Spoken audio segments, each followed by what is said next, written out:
camarades du peuple d'Afrique, mes chers frères du Burkina Faso, peuple de l'AES, je vous ai dit de biper Draman. Est-ce que vous l'avez bipé? Bipez-moi Draman ici, là. Mettez en commentaire Draman Ouattara. Frère, ta gueule. Parce que là, il est en train de faire les chiens morts à Paris. André, il est mort là. Tu n'es pas mort, hein? Tu vas bien, on sait que tu vas bien. C'est stratégie que tu es en train de faire. De communication, on sait. Paul Biya là, Paul Biya a gâté ce dossier. Donc il faut te lever. On ne te calcule même pas. Bipez-le moi. Il va venir voir ce que Ibrahim Traoré est en train de réaliser dans son pays avec si peu. Sans dette. Avec les moyens endogènes. Frère, bipez-moi ce vieux Kotougou. On va regarder la vidéo ensemble. Et puis, bon, on va décortiquer tranquillement et aisément. C'est les Aguizaï. On n'est pas déjà rempli l'Afrique. Et comme annoncé en titre, le président du Faso, le capitaine Ibrahim Traoré, a remis ce matin même un important lot de matériel à l'initiative présidentielle Faso-Mebo. C'est un lot d'un millier de machines et véhicules dont les clés ont été remises par le chef de l'État au coordinateur national de l'initiative présidentielle Faso-Mebo, le commandant Zodnoma Ahmed Sakandé. Ce matériel est composé de véhicules pick-up 4x4, de machines recycleuses, de bulldozers, de pelles hydrauliques, de pelles chargeuses, de niveleuses multifonctionnels, de compacteurs, de bétonnières, de camions grues, de camions bennes, de camions citernes, de porte-charges, de camions ateliers, de projecteurs mobiles. Ce matériel constitue le premier lot de la première phase d'acquisition dont le coût d'investissement global est estimé à 200 milliards de francs CFA. Plus de détails dans nos prochaines éditions. C'est le processus de révolution des infrastructures qui a commencé. C'est ce qui a mené la création de cette initiative. Si voilà, en Occident ou ailleurs, dans des petits pays qui n'ont pas de ressources, ils ont des routes départementales bitumées. Il n'y a pas de raison qu'au Burkina Faso, nous ne puissions pas bitumer nos voies. D'autant plus que nous avons toutes les ressources sur place. Voilà pourquoi nous avons décidé de créer l'initiative pour aller très vite, pour pouvoir construire nos routes, nos autoroutes aussi, et pour allier nos différentes villes. Parce que dans ce que nous vivons actuellement, les soldats, les combattants sur le terrain ont plus que jamais aussi besoin de routes.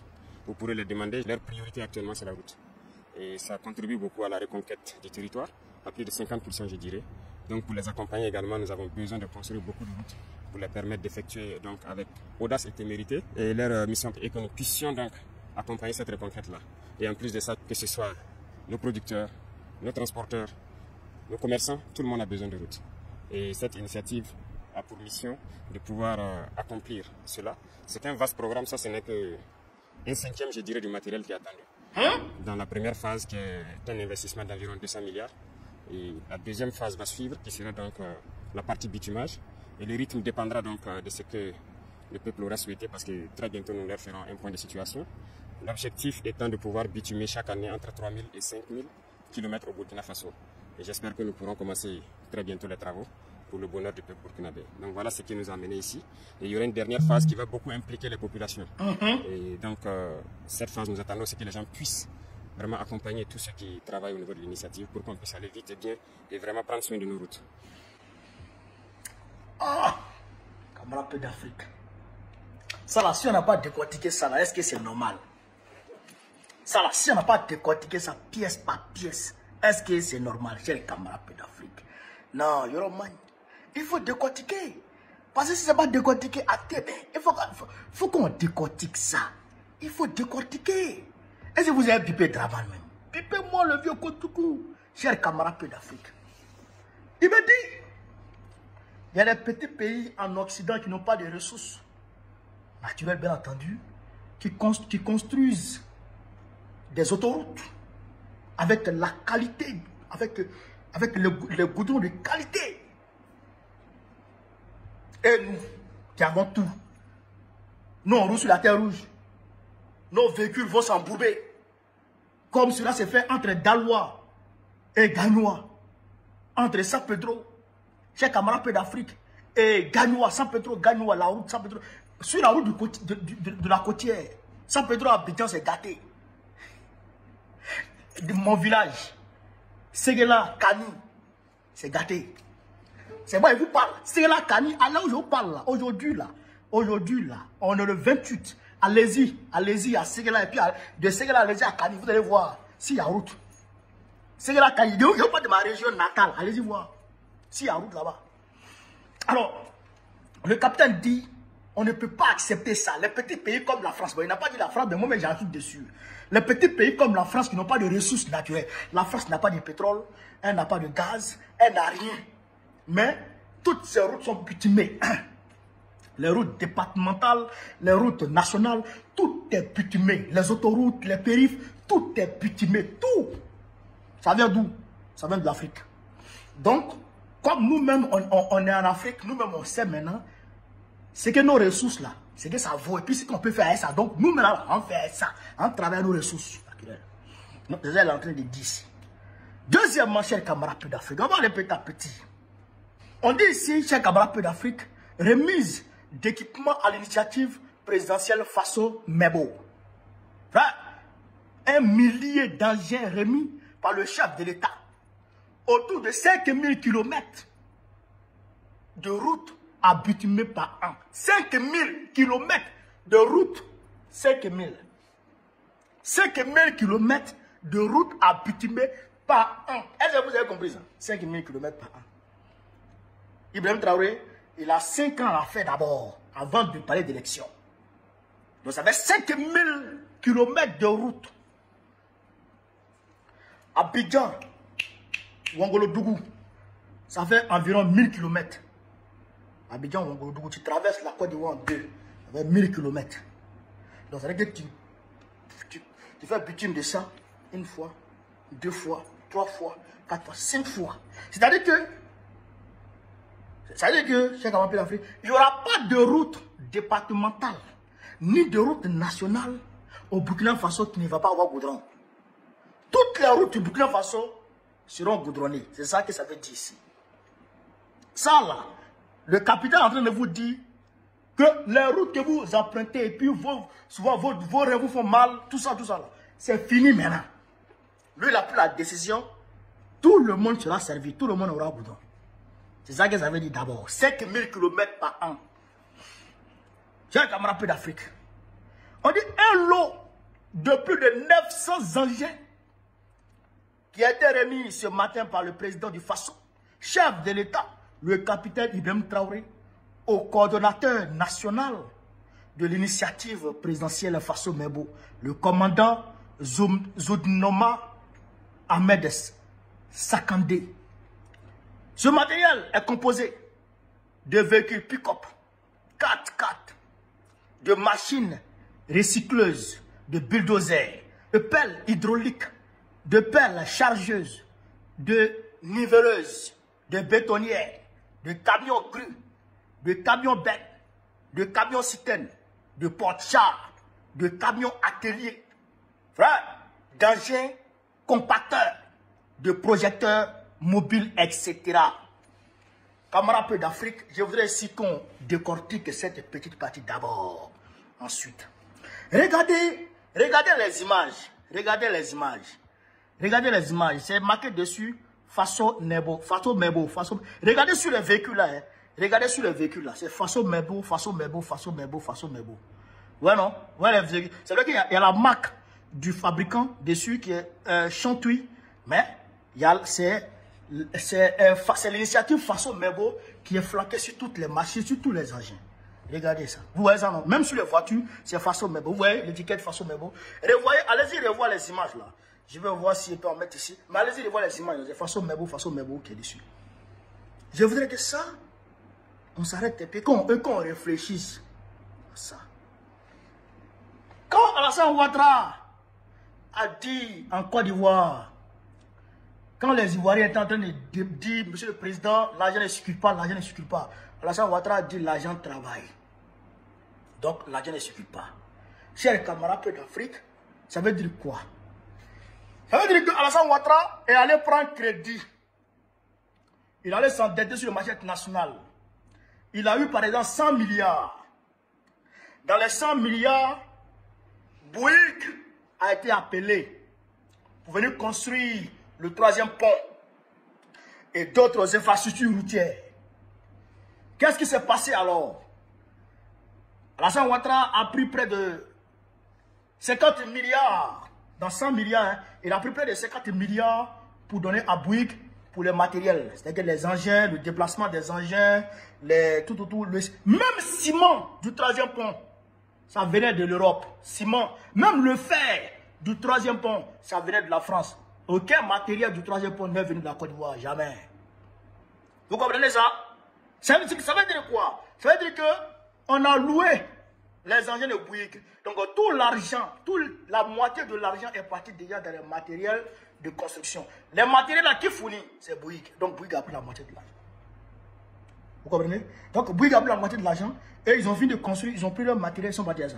Mais ces matériels qui sont là ont été achetés par le Burkina Faso.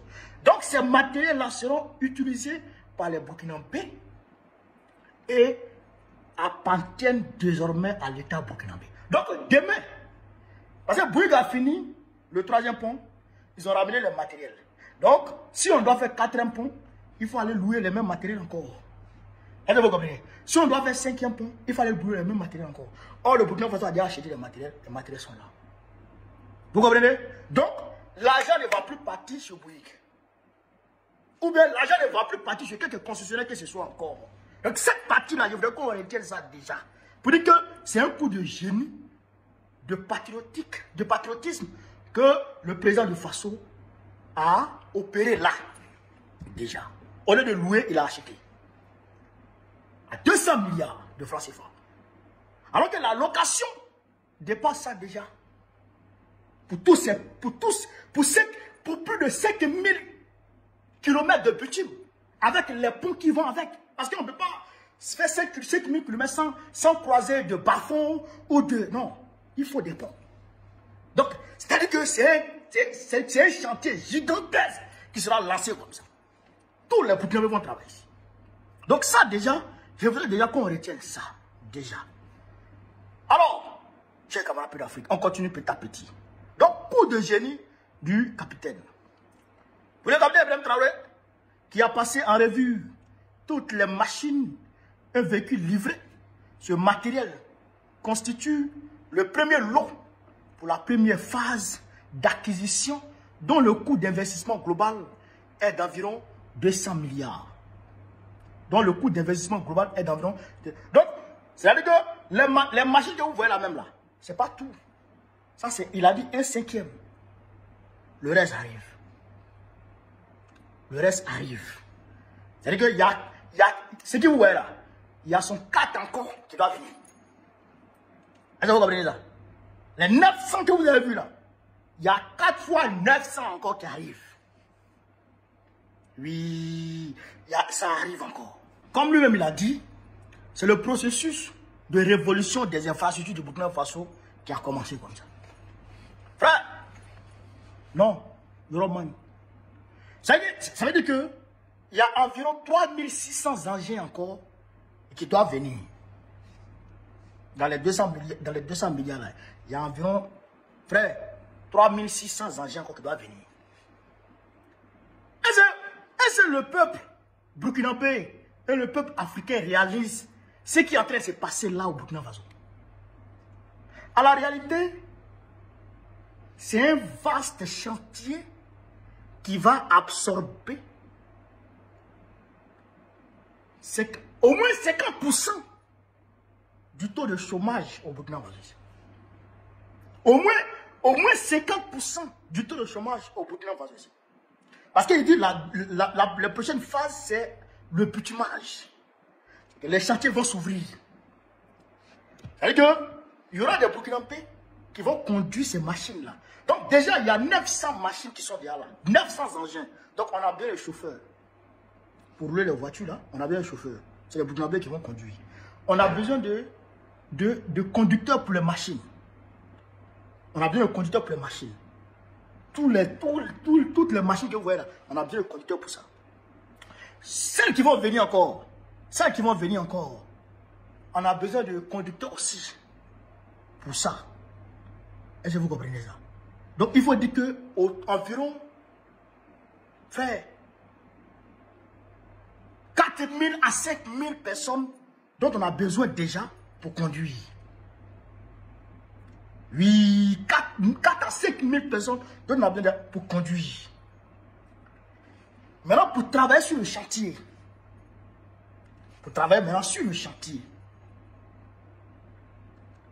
ceux qui vont aller prendre les sables, ceux qui vont aller faire ceci, ceux qui vont travailler avec les techniciens, ceux qui vont faire ceci, ceux qui vont faire ceci. C'était sur combien de kilomètres? 5000 km par an. Le capitaine est là. Au moins pour 10 ans. Bon, je ne sais pas, les chantiers vont prendre 5 ans. Mais prenons 5 ans déjà. 5000 fois 5, on est déjà à 25 000. 25 000 km. Donc, toutes les régions du Burkina Faso, là, il y aura du boulot. Tous les jeunes du Burkina Faso qui sont partout établis dans le Burkina Faso, établis au Burkina Faso, auront du boulot. Oui, ils auront du boulot. Ça là, ça me rappelle, chers camarades d'Afrique, après la guerre, la deuxième guerre mondiale en France, quand le plan Marshall a commencé, quand le plan Marshall a été lancé par les Américains, où ils envoyaient les équipements industriels en France et en Europe pour commencer à réhabiliter les infrastructures qui avaient été brûlées, qui avaient été détruites par les Allemands, ou pour rénover, ou pour construire d'autres infrastructures. Il y avait du boulot à gogo. C'est à ce moment, il y a eu la naissance des foyers. Foyer malien, foyer sénégalais en France. Oufoué-Boigny n'a pas accepté qu'il y ait foyer ivoirien. Bon, je pense que le président burkinabé aussi n'a pas accepté qu'il y ait foyer burkinabé. En tout cas, les foyers maliens, les foyers trucs, c'est comme ça que c'est venu. On cherchait les gens pour venir en France pour venir travailler. Vous comprenez ça? Vous comprenez? Parce que les vastes chantiers avaient été ouverts et les gens avaient commencé à travailler. Vous comprenez? Donc aujourd'hui, là, les chantiers qui seront ouverts là, tous les Burkinabés vont travailler. Sauf si tu es paresseux. Parce qu'il y a des emplois directs et il y a des emplois indirects. Quand les gens sont sur le chantier, ils ont un peu d'argent. Hein? Ils veulent manger du bon. Ils veulent aller faire ceci, ils veulent aller faire cela. Ça crée des opportunités d'emploi. Vous comprenez ça? Selon les besoins des travailleurs, il y a des emplois qui se créent. Ici et là, ce qu'on appelle les emplois indirects. Ça va attirer les investisseurs quand ils vont voir ce qui se passe. Il y a d'autres entreprises qui vont se créer. Ça va fluidifier le trafic. Bobo Ouagadougou, si ça prenait, bon, on dit là-bas c'est déjà bon. Il y a quelqu'un qui était là-bas la dernière fois qui a dit que c'est cool. Il y a d'autres routes qui ont été dynamitées par ces bâtards-là. Tout ça sera réhabilité. Tout ça, ça sera cool. Franchement, c'est maintenant que, en réalité, la marche vers le progrès au Burkina Faso et dans l'AES vient d'être amorcée. Ça vient d'être amorcé. Avec le lancement de ces chantiers, nous comptons sur nos FDS et les VDP pour garantir, pour sécuriser ces travaux-là. Pour ne pas que ces bâtards-là viennent nous emmerder lorsque nos citoyens seront en train de travailler. Camarades d'Afrique, il faut saluer le capitaine Ibrahim Traoré pour ce génie qu'il a eu, pour ce coup de maître qu'il a eu. Et je dirais pour ce patriotisme qu'il a. Donc, chers camarades d'Afrique, voilà un peu décortiquer ce qu'il voulait dire. Au niveau de la Côte d'Ivoire, vous voyez, Draman Ouattara, il arrange Abidjan seulement, le reste il s'en fout. Le reste il s'en fout. Il a dit, allez-y voir Séguéla, Kani, allez-y là-bas. Ça c'est chez moi, allez-y là-bas. Ou prenez Man au Djéné. Prenez cette voie. Vous n'allez pas croire. Prenez la côtière même 100 mètres à Abidjan. Les deux villes portières là. Prenez-la. Vous allez voir ce qu'il dit là. Il bavard dans la télévision. Sur les 35 000 milliards de dettes. 35 000 milliards de dettes. Ça dépasse ça maintenant. On va vers 40 000 milliards. Parce que là, il est en train de prendre seulement. Parce qu'il y a les dettes même qu'il ne déclare pas. Sur les 40 000 milliards de dettes là, environ là, il y a 30 000 milliards seulement qui ont été utilisés pour le réseau routier. 100 milliards étaient détournés par Lasnet Diaby, DG du Fer, Fonds d'entretien routier. Il a détourné 100 milliards. Regardez ce que Ibrahim Traoré vient de faire avec 200 milliards. Adam Bitogo a détourné 600 milliards. Aujourd'hui, on ne sait pas qui a détourné quoi. 600 milliards de nos francs. Regardez ce que Ibrahim Traoré vient de faire avec 200 milliards seulement. Ils prennent notre argent, on ne sait pas où ils vont avec. 600 milliards. Et regardez le troisième pont. Le troisième pont là. 125 milliards. Le troisième pont seulement. 125 milliards. Le cinquième pont là. 113 milliards. 113 milliards. 125 milliards. Autour de 200 milliards. Le troisième pont là.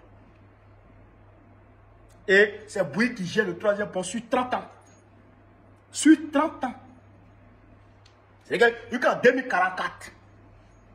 C'est Bouy qui gère ça. Ça ne nous appartient pas. Ça n'appartient pas à la Côte d'Ivoire. Troisième point ne nous appartient pas. Quatrième point ne nous appartient pas. Cinquième point ne nous appartient pas. Quatrième point rien ne nous appartient en Côte d'Ivoire. Même le palais présidentiel au Dramane d'or, ça ne nous appartient pas. Camarades d'Afrique, voilà un peu ce que je voulais vous dire sur cette vidéo. Sur ce, vive l'Afrique libre, vive le panafricanisme, vive IB, vive Tiani, vive Assimi Goïta, vive l'AES, Gbagbo, président de la République Côte d'Ivoire, en octobre prochain.